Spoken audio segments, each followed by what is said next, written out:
John McParland, and I am joined here with Brian Smith. Welcome to the program. What else did we do at the golf course? So we would go there really late at night. It was after the bars were closing, for that matter. So it'd be like 2, 3 o'clock in the morning. Because this guy worked there, we had access to the maintenance area and stuff like that, which is where they kept the golf carts. So of course, what did we do? Grabbed a bunch of our beers that we had with us, hopped on this golf course, and just started riding around like madmen on a golf course. Oh, it was so stupid. I mean, we'd go over there and park our cars. Remember when the cops came? Were laying in the grass. Numerous. When we had the beers, yeah. we would do that. We did this a few times, Yeah. and the golf carts. We start riding around, and there was one time. I mean, we parked our cars. It was a public parking lot. Cops patrol it. They see these cars as they materialize at 1 o'clock in the morning, saying, "Where are these idiots?" And they must have seen us driving around with the golf carts. Right. Well, they came out with the patrol car and the flashlight looking for us. We had beers in the pump house. Yeah, that's right. We were like laying in the grass with the abandoned golf carts all around, and this cop was going up and down the pavement that throughout the golf course. Never found us, but we had to book it back. Yeah. Because we were like, the easiest way is for this cop just to sit by our cars. We had no other choice, but we had to get out of there. Right. And they never got us. And there was another time that this wasn't my golf cart; it was somebody else's. I want to say it was the guy that worked there. Him and one other guy were in another golf cart.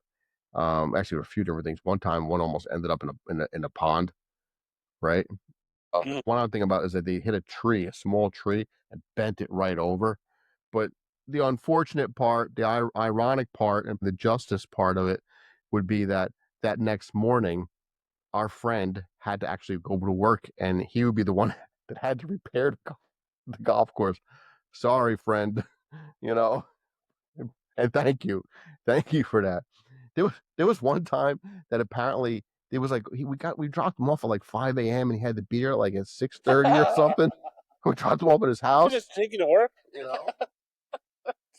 And he ended up making like a pot of tea or something like that to wake up, and the whistle's going off, and he's sleeping now at the kitchen table, and his father comes down to this. It was house down. Was it really? He had a pot of water on the stove that just the water evaporated, and the thing was red hot. Wow. And his father woke up to it. Was at the kitchen table, passed out. Wow. That was. I don't want this to be a complete roast of this guy. I'm sorry. Yeah. No, because it actually reminded me of another story about him, and it's actually more of the punchline, more of Brian. But look, as guy friends do, we all bust on each other, right? So we were having fun this one day. Remember, we went to the Bosco Bergen Thanksgiving Day game or whatever it was. Yeah. Homecoming. Or something. And it was like, I don't know, it was after the game, halftime, whatever. We were outside, we were in the street, and we're just sitting there and we're firing jokes back and forth. I think in this particular case, was in the fishbowl, so he was getting the brunt of it. And he starts walking away, and he's to get away from the madness that we were creating. And he was waving his arms. He just goes, eternal, eternal, eternal. And Brian turns to me and says, "Is he calling us turtles?" Straight face. Is he calling us turtles? Yeah. Yeah, that was just laughter. The funny world of the deaf man. Yeah, I was rolling after that. Yeah. You know, how about the time that me, you, and a guy up in Beeville? Yeah. When we spent that time in the park during the winter. Yeah. With beer, and you mentioned saltine cracker packets. So look, boredom is in your mind. Don't ever forget this. Boredom is, you could do whatever you want with your time. Boredom is between the ears. Granted, it's not always the easiest thing. We don't have a lot of stimuli. And thankfully in this moment, I had the stimuli of my two friends. And understand, we were in Beeville. Right. Yeah. For those of you know what Beeville is, there wasn't much to do. And it was a snowstorm. It was about, I don't even know, like a foot of snow on the ground, and probably more than that, actually. And it was July. Snowing up there. It was July. Yeah. and we had nothing to do. So what do we do? We like I don't know if we had leftover crackers in our pockets that we had since we had gone to the Beeville diner before or something, or we just found. I don't know. But for somehow, some way, we came up with a game to keep the packet, the little plastic packet afloat, and whoever failed would have to do whatever punishment that the last person had dictated would be that. Yeah. And that punishment would be like run around that tree that's 20 feet away while the other two just pelt the hell out of you with snowballs. It was just like one thing after the other. Meanwhile, there were beverages involved in this too. Yeah. You'll find that's a bit of a running theme with Brian and I. And then while we're drinking here, talking to you, for that matter. But We'll get that. I thought that was funny. Do you think it's safe to talk about? How about the time that again we were in Beeville, and I think it was like probably the first time I was there, and I remember pulling out of Jeff's driveway, Right. and I backed up a little too far. That's actually on this list here. What are we talking about? Well, no, you just talk about it. And it was nighttime. My headlights were on, and They have to open. Okay, car, I basically backed that into a ditch. so like you're like open on the side of a road, country roads. It's like that open sewer for last the drainage, right? And it had a pretty good ditch to the point where, we the car fell in, and next thing you know, we're like this, and the headlights are hitting up into the trees. How do we get? I guess because we just used a little muscle afterwards, huh? I mean, I don't know. We got out of there. get out of here. It was a small car. Okay. All right. Is it? Let me ask you this: are you comfortable talking about Brian in a box? How about that whole story associated with that? Sure. Yeah. All right. So it was Brian's bachelor party, and I was the best man. I decided to throw him a bachelor party, as will happen. And we're not like typical bachelor party kind of guys where it's all about debauchery. We have a whole lot of fun. We come up with different games that are just abusive to the bachelor Yeah. in question. Abuse is key. Abuse is key. So there were other stories I could tell you for other bachelor parties, but for Brian, so there's a backstory to this, and I maybe I should tell that first. Can we talk about the time New Year's when cool, let's talk about that. Let's wait, hold on. I'm sorry. I want to back up. So we'll get to that. Which Uh, no, this is good. This is good. Um a New Year's Eve party. And this I can't believe that this went down the way it went down. There were multiple things that happened that night, but two things in particular I want to talk about. And that was that same guy before, our friend that we were mentioning before, the free buffet guy. yeah, had worked for security companies. That was the company car guy. That was the company car guy. That was actually the car that he had was a security company. And so he was on call though. And meanwhile, we're all the way out like in the end of Long Island, and he's on his Yeah. job is in Rockland County, so it's really far away. A couple hours anyway, right? And um, it was late, and we're And playing cards, and I think the card game had stopped, but all the cards were still out. And it was back in the days of beepers, and he had a beeper, and I thought it'd be kind of funny to call his beeper from a random number. So I called it from a random number, and I took the cards. Now, my friend was right next to me, and I put him here. Then I put the phone number with the cards right here, so I would remember. But I dialed it, and he gets the beeper, and he calls up, and he goes, "Oh yes, you called." And the guy was like, "Wait, what? No, I didn't call you. You called me. What do you mean?" And our friend was like, "Okay, whatever," and just kind of hangs up. I guess it was the wrong number or something. And I let several minutes go by. There's numbers beeping again. What's going on here? And he calls up and he goes, "Hey, you called me again." And the guy on the other end of the line just like, "You called me. You woke me up. You called me. What do you mean I called you?" And he goes, "No, you called me." And we're going back and forth like that. And then they hung up, and I did it again.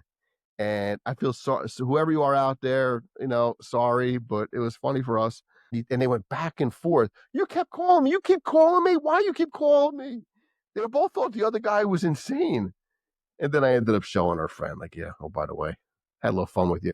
yeah. But later on, it was like the countdown to midnight, and we were all gathered around the TV. There was a family there, and then all of us drunken guys. And Brian took, you remember you had like a little arrow with the rubber tip, and you took it and you hit yourself in the forehead. Yeah, And the momentum from your own hit to your forehead made you stumble back and fall into the entertainment center yes. and just collapse. And then somebody, it was a super tense moment, and somebody said, "Nobody wants a Brian in a box," which is a reference to a Rudolph and the Red-Nosed Reindeer. Yeah. So fast forward to his bachelor party, and I put him in a corner of the room in this big box. It was in the backyard. I'm sorry, backyard, of course. It was my backyard in Jersey City, and I put him in a box, and he was like a Jack in a box, and there was like a wind up thing on the side, and a big sheet above him with spray paint said Brian in a box, and I gave you a Tyvek suit or something to put on. Yeah. I did. You're welcome, because that was way too kind. Yeah, Yeah. it was, and I invited everyone to bring something disgusting to dump on him. And there were a lot of different things, but the most gross thing was creamed chip herring bits, and that was Eric and or Ray. Creamed chip herring bits, which is just nasty. So we're just dumping it. And meanwhile, your dad's there. He's videotaping the whole thing, enjoying his son getting his ass kicked. Oh, right. Yeah. Do we take that story now to the bar? So fast forward, we go to the 8th Street bar on Washington Street. And now at this point, Brian is just a complete just puddle. And we get into the bar, and he's awake, I think, for like the first drink, but then he just passes out at the bar. He literally just down like this. And we're all hanging out, having a great time. And finally the bartender's like, "Yeah, look, he can't stay like that." So I grabbed him by the hair and I lifted up his head. I'm like, "Are you sure? I could do pretty good if I could just hang out like this." That's right. And the guy goes to me, he goes, "If you could keep doing that, he could stay here." So I did that for like the next, I don't know, 10 minutes or something like that. But after a while, I got a little tired. My arm got tired. We had to do something with him.